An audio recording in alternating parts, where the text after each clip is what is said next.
All right, welcome to another Small Business Pivots where we have special guests from around the world. And today we have a really special one that I came across from Brian Scudamore, who is the founder and CEO of 1-800 Call Junk, I believe. And so he kind of introduced this person on LinkedIn, and I went and saw everything that she's been doing. I'll just name a few of those. Name top 100 women with natural products in Canada, Rising Star of the Year 2022. She's actually been on Dragon's Den, if you've ever caught that show.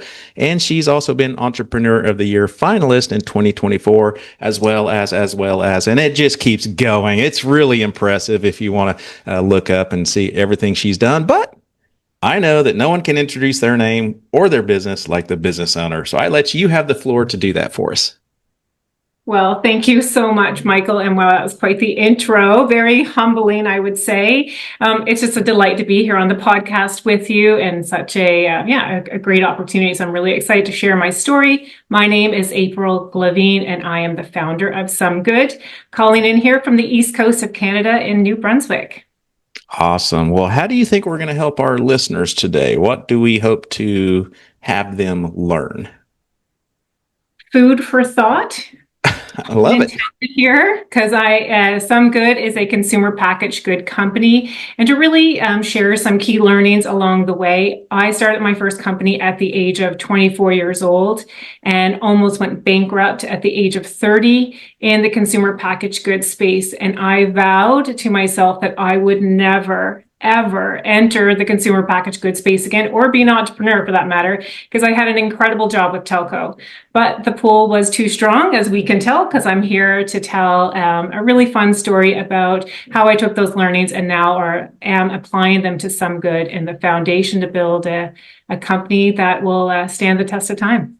Fantastic. Well, I know this is going to be a great story and some lessons for our listeners, because you said almost went bankrupt from 24 to 30 years old, which means you ground it out for 6 years. So let's introduce the show real quick and we'll be right back.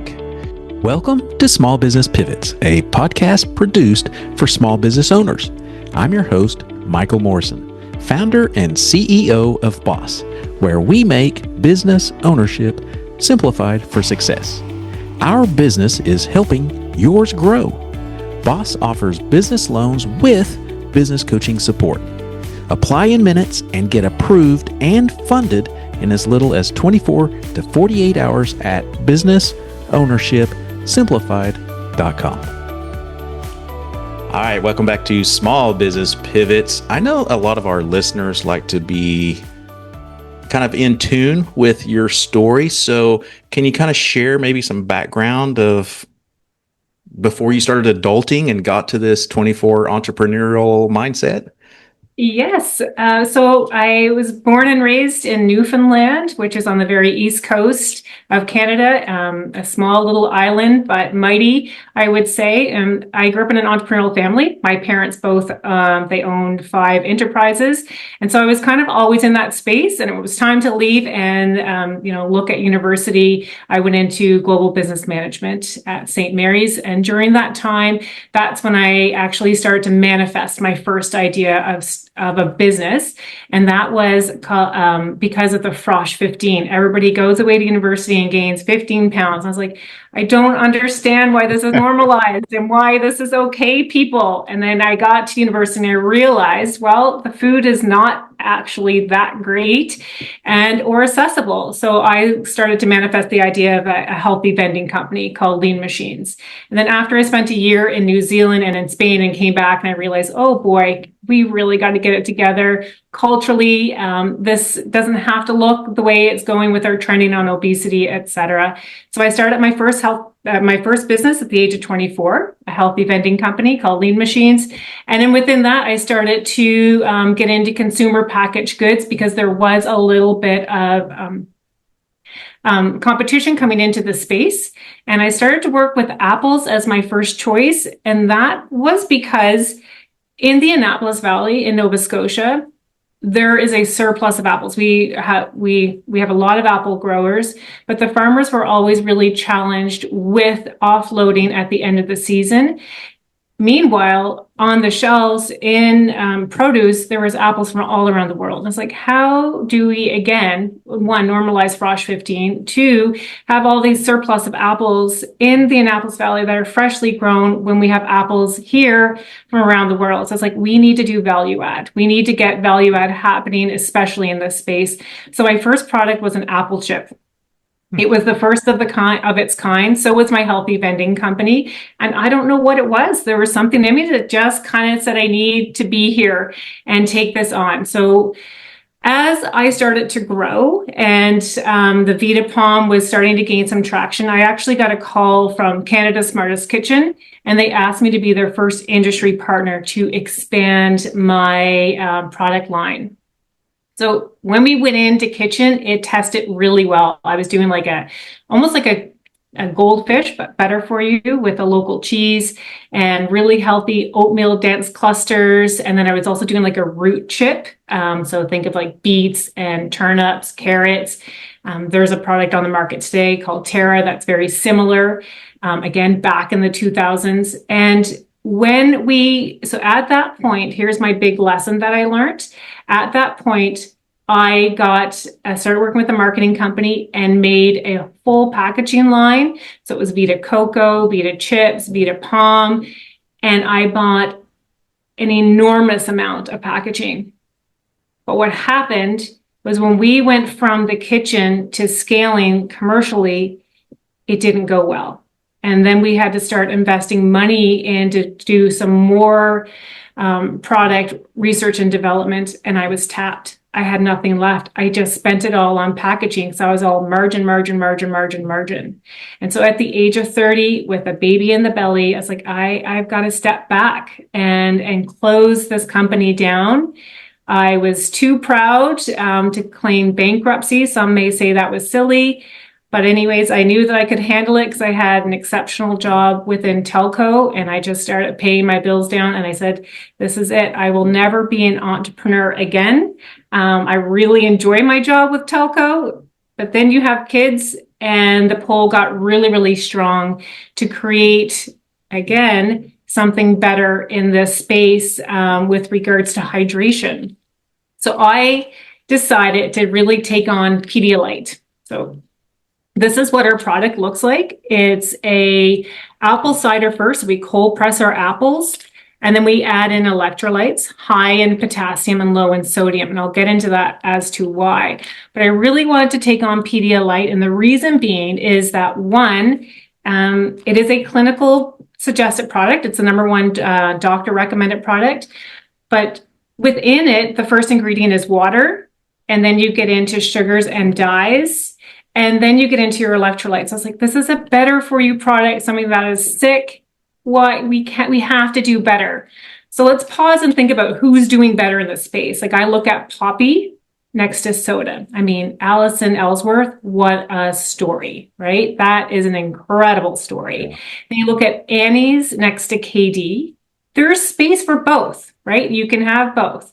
And then you look at, say, Pure gum next to gum that's in the market, taking out the aspartame. Let's kick aspartame.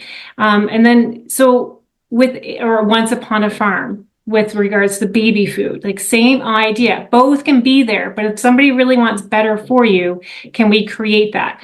And so why Pedialyte? Well, one, because they also, it wasn't in a saturated space. So think about beverages. If I was to go into the hydration space, I'm up against Gatorade, Prime, Powerade, Quench, you name it. There's a whole gamut of them and a lot of powders.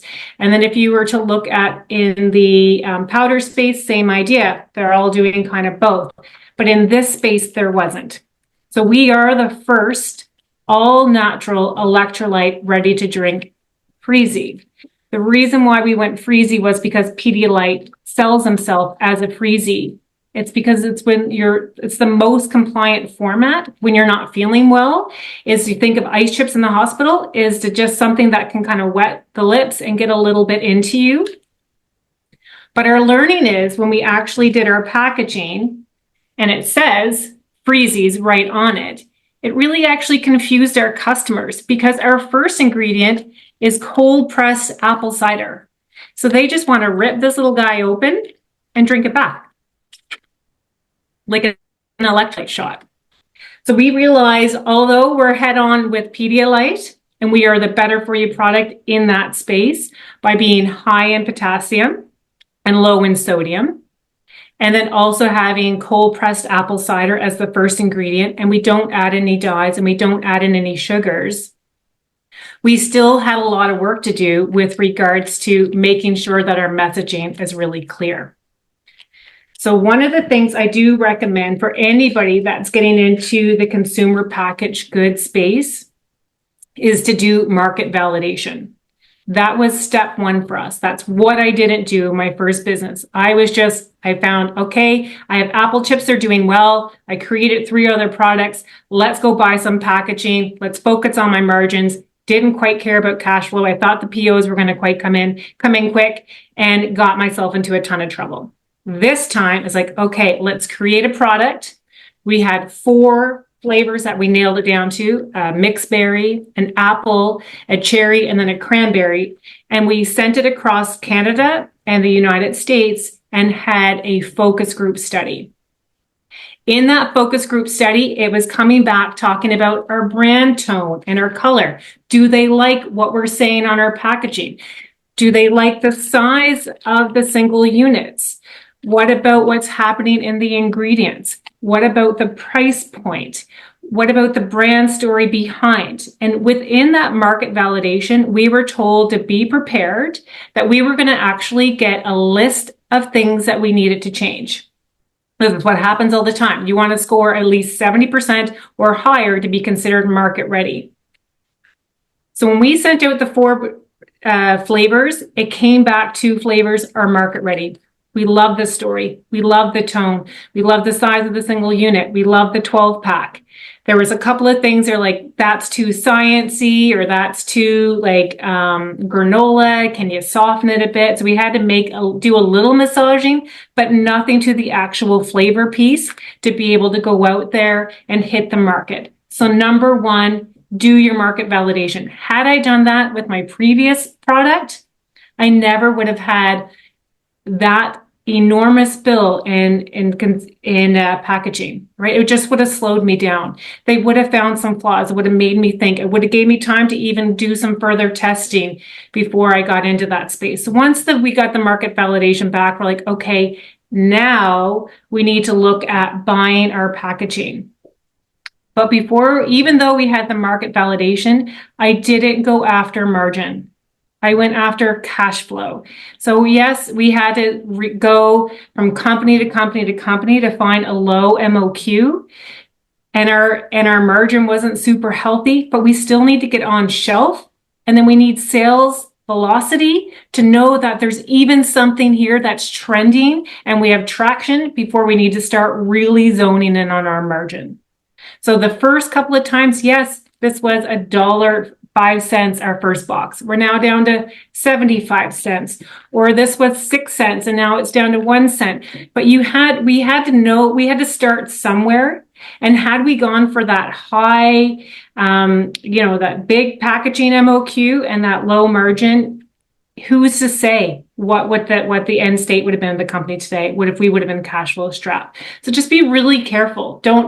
Cash flow is king. And I know everybody talks about margin and investors are margins, but you need sales velocity first. And then you can start focusing on your margins. The other piece that I would add in, depending on what your product is, and this is what I talk about, just really slowing it down. Okay, we first slowed it down with regards to our market validation. And secondly, we slowed it down with not just going with a massive PO on our packaging and focusing on cash flow. The third thing I would talk about and say, if your product has a clinical piece or there's more to it, do some further research. So we sent this away to a nutritional lab out of Mount St. Vincent University, and they did a double-blind study understanding the hydration components of Some Good. Why would we do that? Well, we got back, and it took a year, and it was expensive, but we got back powerful data. Okay, so now I can say that we help reduce nausea by 49%. We help reduce thirst by 37%. So one of two things, when you think of nausea, think of like concussions, you think of you've worked extremely hard, so you're athlete fatigued, flu, coming out of cancer treatments. There's so many points in our life or within our space that people deal with nausea all the time. So imagine if you're going and you're trying to keep something in you and just build a little bit of substance and feel a little bit good, to have some apple cider, which is also really good on your stomach, and then also to have your potassium, which helps with cognitive function and muscle repair, and then some sodium. So 49%. But if, again, we slowed it down, we're like, no, let's really go and understand how good this product is. And then the other piece with regards to fatigue and energy, that kind of comes in naturally based on reducing nausea, but those are some other high watermarks for us. And then with regards to thirst, anybody that is like an extreme athlete, like an Ironman and those types of things, one of the issues that they run in, or marathon runners, is overhydrating. And if you dilute yourself too much, that's just more dangerous than actually being dehydrated. So if you can really get that thirst piece under control, is phenomenal. So what we didn't know when we got into this space, we were just going head on with Pedialyte. We're like, we love the format. It's the most compliant. If somebody's really not feeling well and there's not a lot of competition in this space, we're like, let's go.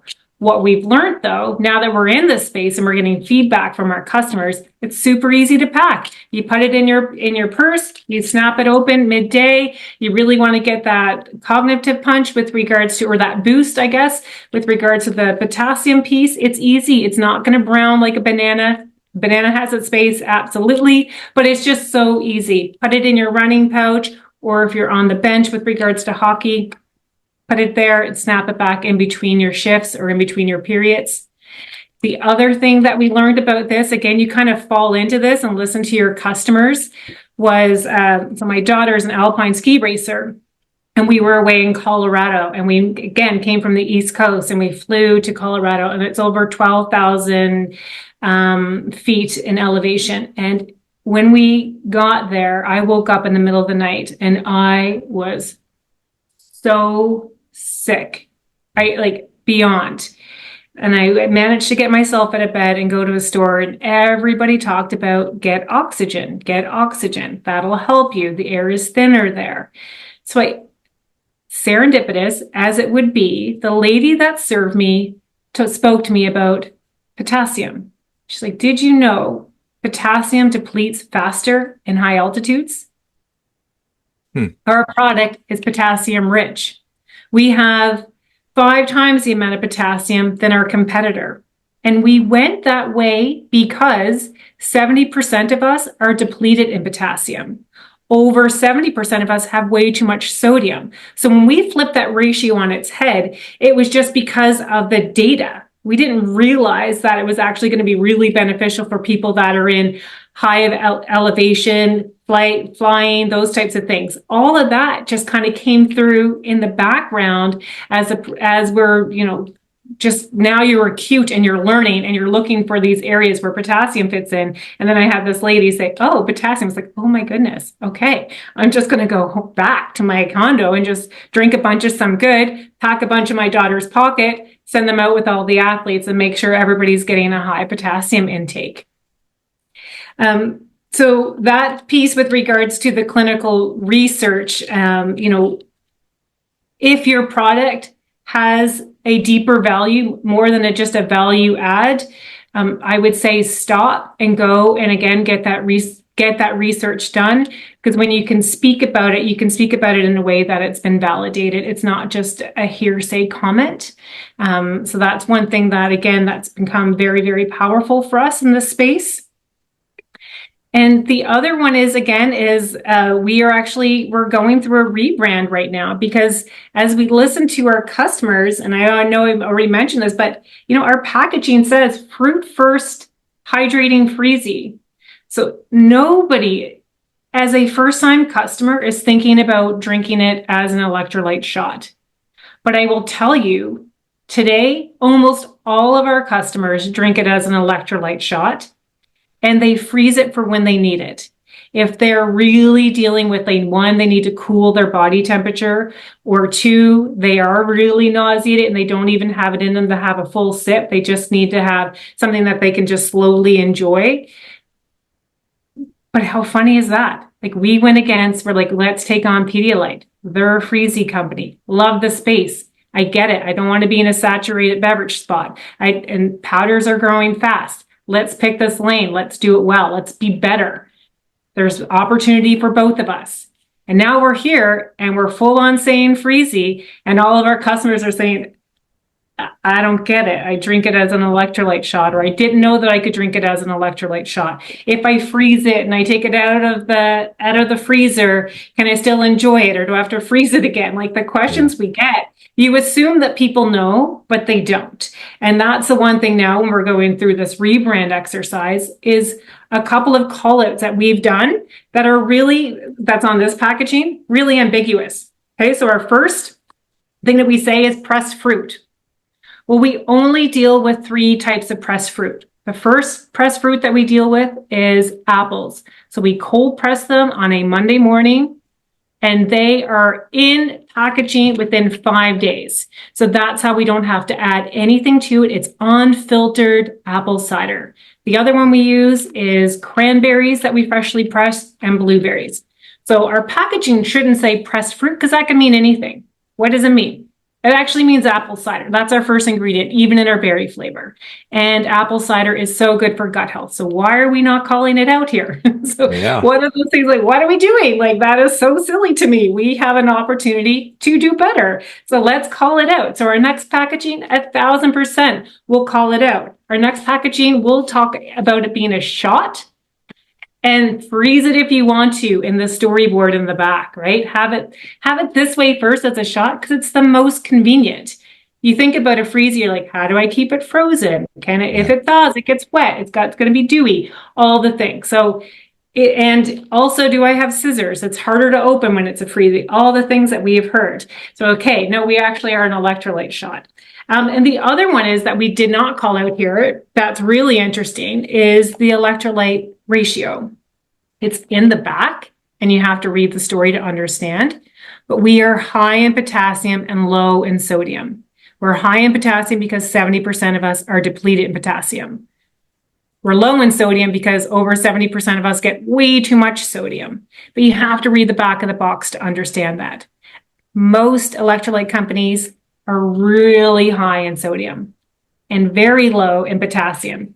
They would have to drink their entire 591 milliliters 5 times to get what they would get in one of these for potassium. Wow.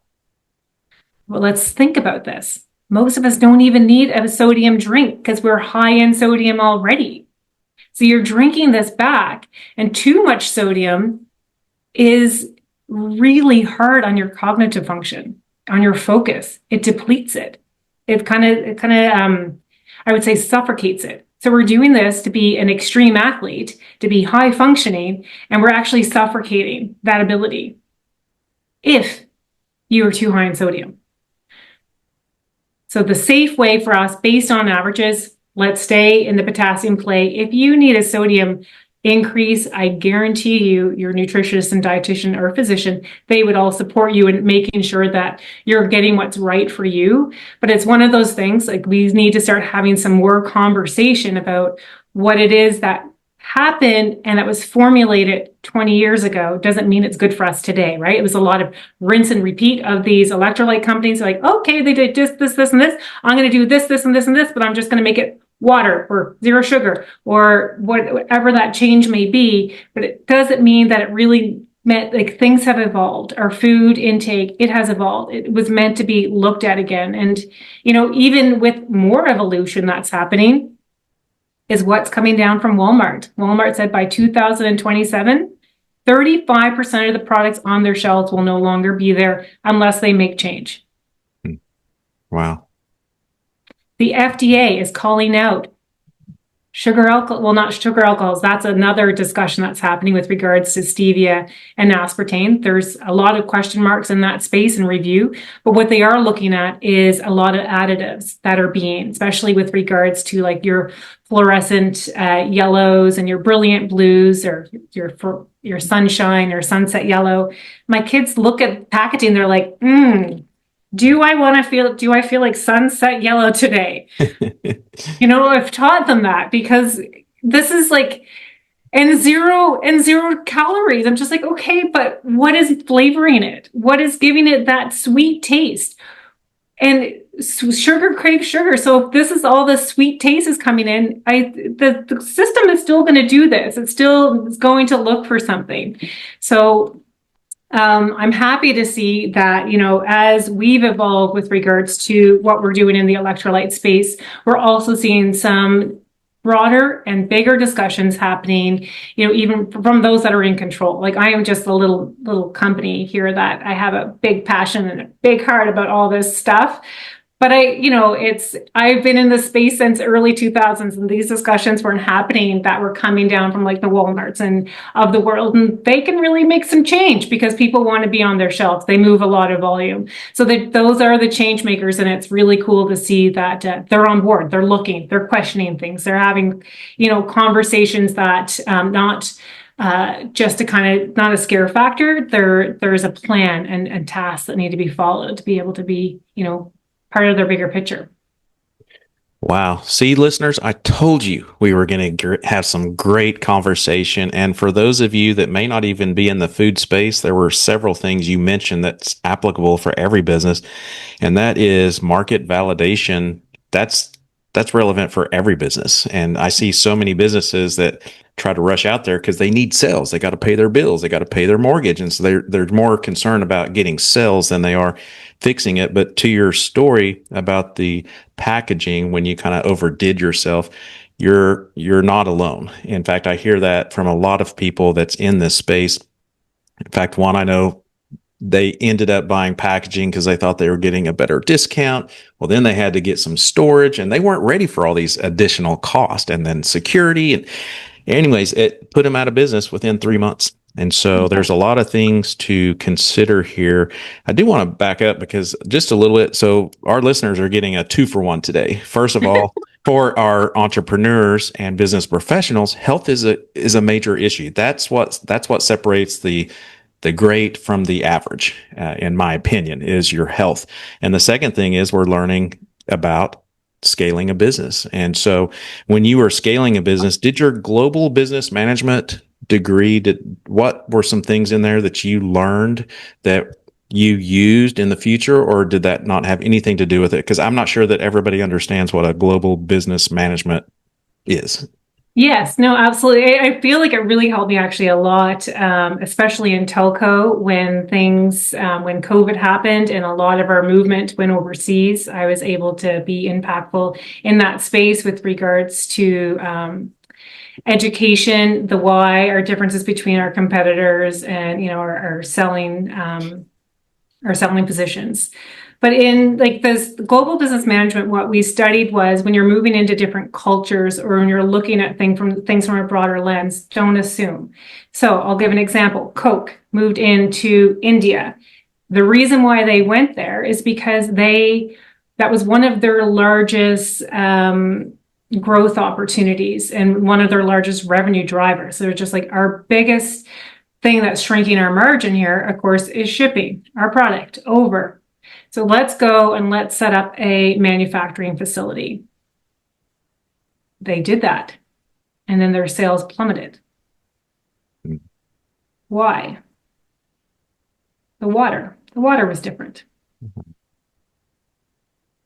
And that's what global business management's about. It's going over. So when you're there, you really need to look granularly and holistically about all the things that are happening. So I talk about even the rinse and repeat, what's happening in the electrolyte space. Can we look at it differently? What are we missing? What else can we be thinking about? So that's, I guess my thinking is always about, okay, but why and how do we do better? Okay, but why and how do we do better? And that's global business management. When you're going in and you're looking at a culture, just because it's working here doesn't mean it's going to work there. And it can, and it will, but what do we need to know about that space before we go there and we do it really well? And, the people, what's our drivers for people here in North America are not necessarily drivers for everybody else. It could be time. It could be gifting. It could be a whole gamut of things, but you need to understand that, right? For it to be successful. It's just not like, oh, I'm going to go in, I'm going to hire a CFO and I'm going to hire a COO and then we're going to do this, this, and this, and this, and this. That, and we're going to pay them the same thing we pay in North America. Or, based on economy of scale, we're going to do that. But again, that's not going to be enough. That is for sure. Like you just really need to understand that holistically within their environment and in their culture. And again, listeners, this is applicable to every business because it's know your target market and know the differences. I've worked as a business coach with entrepreneurs who didn't truly understand their target market, and based on the level of content they were using, they were trying to reach one market, but talking in a different, not like English or some different language, but just kind of some of the slang words and things just weren't applicable for their target market. And all we did was help them switch that, and then sales took off. So Right. Similar to your water story with Coke, I want to ask about the Some Good. Is it available outside of Canada? Because I know some are, some not. Yes, no, so not yet. That is a big discussion that's happening now. We are, of course, available online, but not In the beyond. stores. Not yet. So Okay. it's a big work in progress. It's one of those small, like let's just get this foundation really tight and then we'll start to move outside. But of course, we've also had some different challenges that are happening with regards to tariffs and whatnot, and things just got a little more complicated. So it was just how much distraction do we want right now as we're looking to grow the space? The area that I'm looking at, the nut that I want to crack, and I hope we have this conversation in 6 years, and like you did it, April, is healthcare, right? That is the space to me. Again, when I talk about understanding what's happening in healthcare, one of the things that I get feedback on is, well, it's expensive. Is it? Because what's coming off of these trays that's not being consumed, that half banana or those apple slices, that's expensive. They're not eating it, and now it's full on waste. If they don't open this and they're getting apple cider and they're also getting potassium, not from a banana, but it's added in, and they don't eat it, you wipe it down, you put it back, you serve it later. So it's this is where I'm just like, when I figure out how to get healthcare to look at this and look at this from a lens beyond the cost per unit, look at the lens of what's happening on a tray, the time that goes into a tray, the waste that's happening on a tray. And not only that, it's good for you. It's so good for you. Why? When we're trying to get people out of the system because the system is tapped, food is healing. So let's not give them dyes and sugars and expect them to run out of there, clicking their heels. It just doesn't work that way. Well, I do have a question because I am a marathon runner. And so I know a lot of our listeners are health addicts, if you will. Is this something that you could use in a marathon, and how do you know how much? And then for those that don't run marathons, is it something that it would be beneficial to like take a shot once a day or just to keep everything balanced? Absolutely. I would say take a couple shots every day because 70% of us are depleted in potassium. We just don't get enough anymore, right? Where does potassium come from? Kiwis, bananas, spinach, almond seeds. But it's one of those things that just tracking wise based on data, we could all use a couple shots of Some Good a day to get our potassium up. We are all doing our better for ourselves by running in the morning. We're doing the CEO traits, right? We get up, we're visualization, meditation, running, walking in the woods, taking care of our mind and our body. One of the things that are missing for the majority of us is potassium, and potassium is directly linked to cognitive function. And muscle repair. So absolutely, every single one of us should be having some good a day. With regards to like a marathon and or anybody that's doing anything extreme, that's really independent, right? It's a very individual. So it depends on your intake and your needs. A lot of the gel packs and stuff that people have make their stomach really unwell, and then you're trying to perform through that. It's apple cider. It's and potassium. So there's no stomach upset. We actually reduce nausea. So absolutely pack some in there, and yeah, and just easy, and it's done in a snap. That's the other thing. That's the compliant, or it's the easy, what was the clinicals word they used the other day? Easy sip. Oh, gosh, anyways, it's escaped me now, but it's a clinical writing that we're doing. It's just like, oh, that's so brilliant. It's the fact that it's not going to take this much. You don't want that anyways when you're running. You're doing something completely different, but it fits within that space, exactly what you're doing. Small sips, big impact. And I can relate to what you're talking about earlier, because by about mile 20, I am so sick of water and the stuff they give you. The gate. I mean, like, I'm not getting, my thirst is not being quenched. So this could be a remedy for that. That sounds like I want to move to the Dragon's Den. So it is a popular show. And the reason I kind of want to move that direction is because you are a fantastic spokesperson. And I see why Brian called you out here. But on Dragon's Den, you have to be prepared, right? They're going to ask tough questions. What is that like to get on stage? And I don't just mean on TV. I just mean on stage in front of anybody, because I know some people need money. They're going to VCs. They're going to banks. They're doing whatever. How do you prepare to give that presentation so that they are inspired and want to learn more? I would say, think of your most difficult exam that you're ever going to prepare for if in college or university. But now you're not just going to write it, you're going to present it. So we spent hours and hours and hours understanding every single market segment, also the impact of growth opportunity, and just your story and your why. Why are you different? What makes you different, right? That is telco even 101. What makes you different? Because everybody needs a phone, so why me versus you?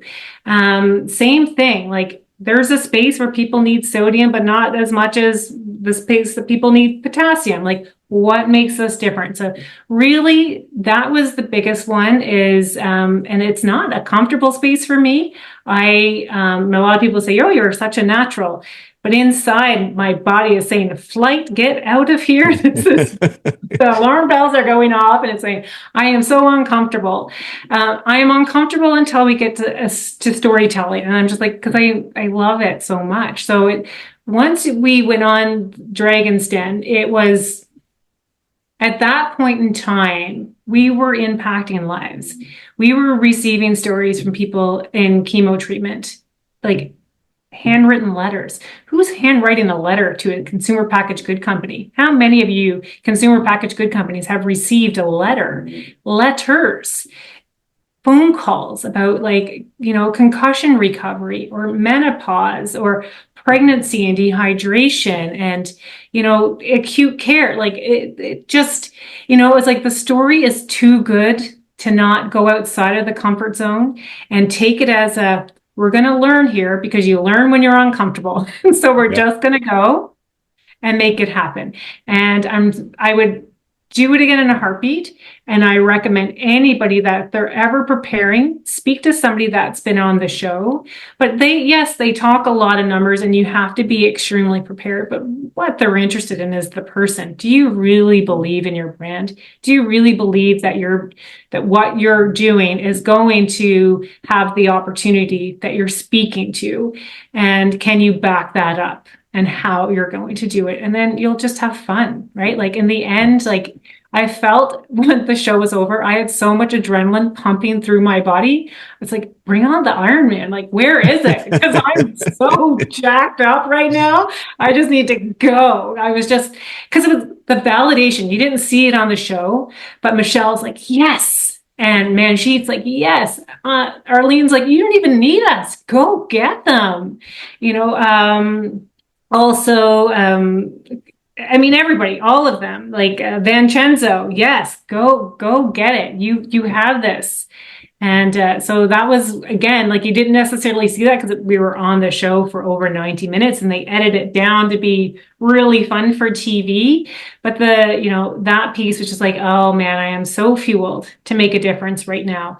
And on that, I will share that when we first started Some Good, because we were going after Pedialyte, the first phone call I made was Toronto Sick Kids to say, we have a product and it really is exceptional and it should be on your menu. And they're like, yeah, perhaps, but you've not proven yourself in the retail space yet. So for us to even have a conversation with you, they weren't even talking pricing and units and those types of things at that point in time. They're just like, you need to actually go validate yourself in retail first. We're not being a guinea pig in hospitals. And I was like, valid. I guess you make a very good point. We will go improve ourselves in retail and then we'll start to come back. And now we're having the greater conversation, which is about the cost per unit. And so now it's just kind of, okay, let's look at this lens a bit differently. Let's talk about the cost of unit per patient, staying in the bed an extra day, the healing process, food, etc.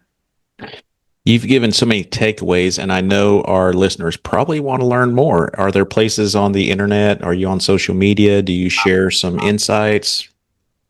Yes, so I've been told that I need to be on TikTok, so I'm trying that space. Good luck. And it's like the wild, wild west, and it's really interesting. So going inside my comfort zone there, and so I'm there under some SUM good electrolytes. Same with Instagram and of course Facebook, and then LinkedIn. April Glavine on LinkedIn. I'm sometimes quiet there. Okay, there's only so much that I have to be on all the social platforms, and then I spend a lot of time, of course, really trying to build the really good stuff, the good stories that are coming out of Some Good, and build that piece up.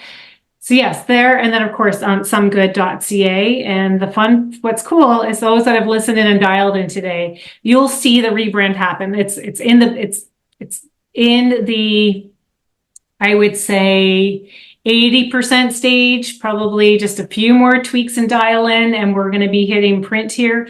And wow, like I just have to say, wow, like it's so beautiful and speaks directly to our customers, directly to the feedback that we've been getting.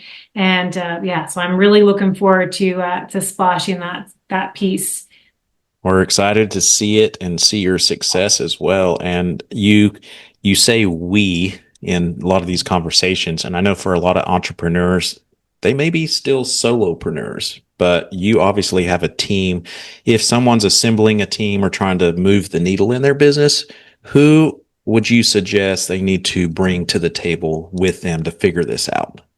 Yes, and I'll add to the we first. The we is me. I'm a solo entrepreneur, but we as in my co-packer. I have a great relationship with them. They're on speed dial, and the engineer that's there. Of course, the creative team, and then my broker, distributor.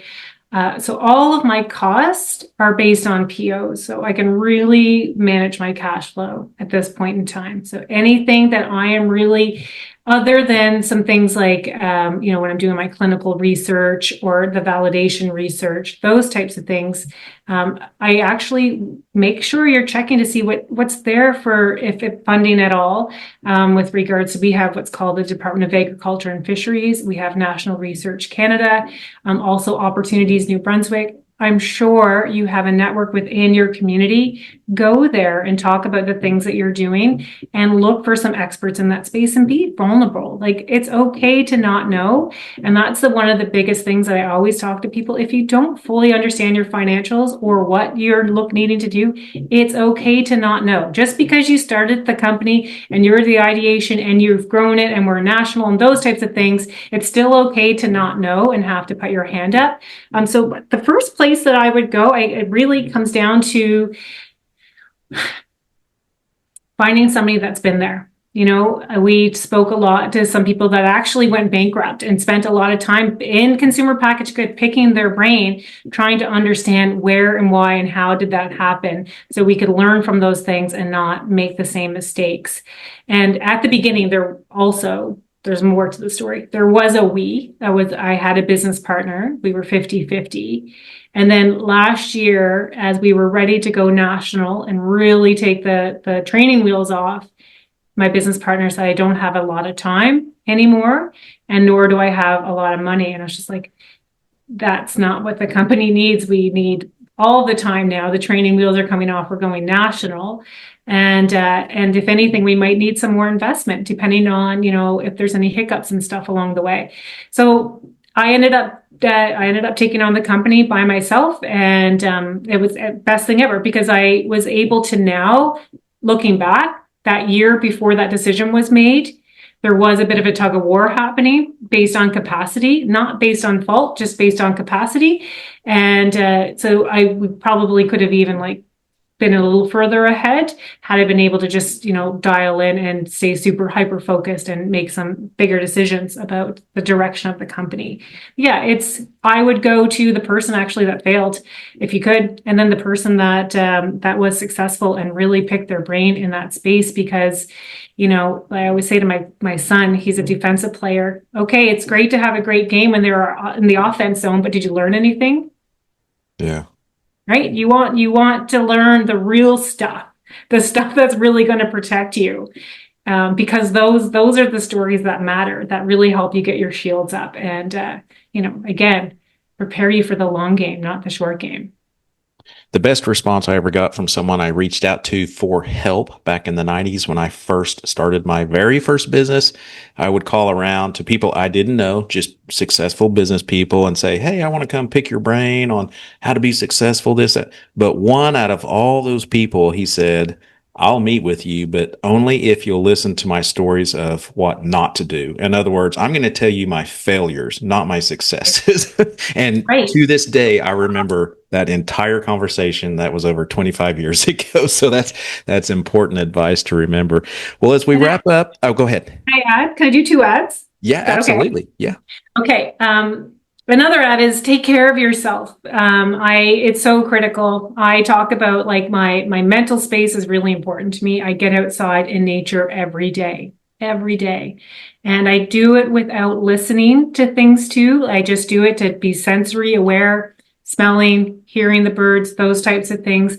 We have to give ourselves some time to be able to bring in more information. So just allow yourself at that point in time a little bit of space. And I also didn't say this, but I wanted to share why we called our name Some Good. Yes.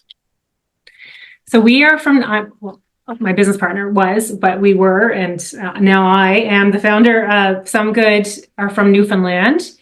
And everything, one of the sayings there is some shocking good, SOME. But when we created Some Good, it's a sum of 2 things. It's electrolytes and apple cider. So that's why it's some. It's 2 things being added together to heal your body and to help you perform a little stronger. I love it. That's a great story. Well, you've been a wealth of information today, and I always wrap up with one last question, and you've given so much insight here, but if there was a room full of business owners, different industries, seasons of business from startups to established, what's something that's applicable you could share with all of them? In other words, and one last insight, or maybe a tip, a quote, a book, anything that says just some coming from the heart. I mean, it's the why. Why? Let's go back to Steve Jobs and Apple. Why? Look at Simon Sinek's why. If you can know your why, and your vibration is your why. Yeah. If you know your why, you've got a lifetime of passion to share with others. April, thank you so much. You've been a blessing to many today. You're welcome. Thank you for the opportunity. My pleasure. Thank you for listening to Small Business Pivots. This podcast is created and produced by my company, Boss. Our business is growing yours. Boss offers flexible business loans with business coaching support. Apply in minutes and get approved and funded in as little as 24 to 48 hours at businessownershipsimplified.com. If you're enjoying this podcast, don't forget to hit the subscribe button and share it as well. If you need help growing your business, email me at michael@michaeldmorrison.com. We'll see you next time on Small Business Pivots.